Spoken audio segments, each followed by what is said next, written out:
Hi, I'm Grant. Jessica. Christy. Katrina. Justin. Ryan. Hi, my name is Darian, and I'm going to be providing an informative speech on the AIDS epidemic of the 1980s. It's 1982, you're a 24-year-old man, and you've just been diagnosed with Kaposi sarcoma, a cancer typically found in older men of Jewish and Mediterranean descent.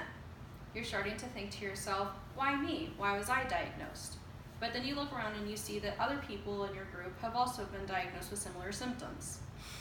You then start to think, well, cancer isn't contagious, so could this be something else? However, the doctors that have diagnosed you are adamant that this is cancer, and the media outlets haven't advised you anything otherwise, so you just have to accept it. However, it does make you start to think, if there were a disease spreading around, would you be aware of it? The first documented case of AIDS was in 1981. However, President Ronald Reagan did not publicly announce it until 1985, leaving many to wonder what happened in those early years. History is doomed to repeat itself if we do not learn from it. So this leads us to believe what could have been done differently to prevent the spread of this disease. Today, I'll be discussing key points on what the disease is, as well as how it was able to spread so viciously through the nation. First, what is HIV and AIDS? According to Advert.com, which was last updated on April 4th of 2019, HIV, or human immunodeficiency virus, is a virus that weakens the immune system, that attacks and weakens the immune system. AIDS, or acquired immune deficiency syndrome, is where the immune system is now already weakened and now prone to infections that can essentially end in death. These diseases, however, are not the same thing. HIV can be maintained through medications as well as through a healthy lifestyle. And AIDS usually is the end stage of the HIV, where the immune system has now been compromised and is now allowing infections to eventually lead to your death. This disease can be spread through bodily fluids, through sexual contact, sharing contaminated needles, contaminated blood through either transfusions or organ transplants, as well as through mother to child through either pregnancy, childbirth, or breastfeeding. The primary groups that were infected were homosexual men, drug users who utilized needles, hemophiliacs, Haitian immigrants, and hospital staff.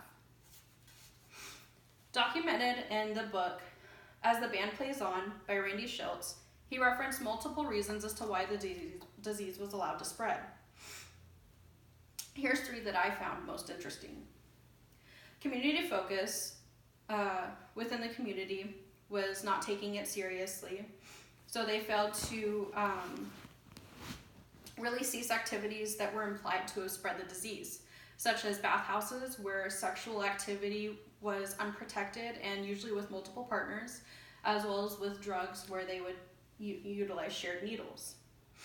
There's also a mentality of, oh, I wouldn't get sick anyways, or, well, I'm already going to get sick, so I might as well just keep doing what I'm doing. So these behaviors continued on even with the implied fact that it might be spread through either sexual contact or through blood.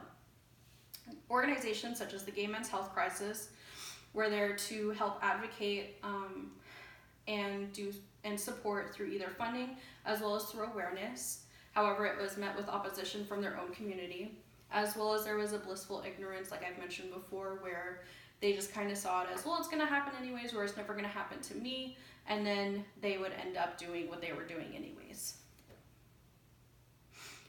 The second thing that allowed for it to spread was media attention. The public remained mostly unaware of what was going on through the early stages of the epidemic.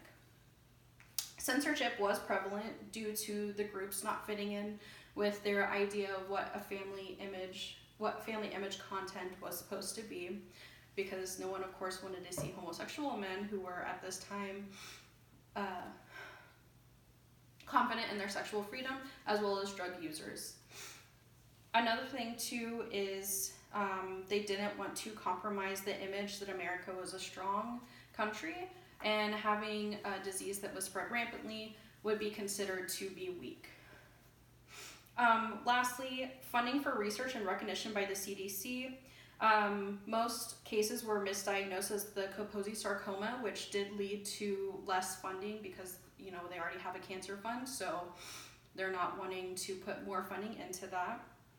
Not enough cases to warrant an epidemic, as well as the focus groups. There wasn't enough different types of groups of people being diagnosed at the time that warranted them to look further into it. So, in conclusion, in those early years, it was inevitable that the disease would spread, but it could have been contained with support, funding, and awareness, as well as, I do want to kind of make a statement that this is not a political statement, that these people did let it spread on purpose, but it's more of an explanation of what the disease was, as well as how negligence allowed it to spread, and hopefully we can learn from this and spread that through the future. Thank you.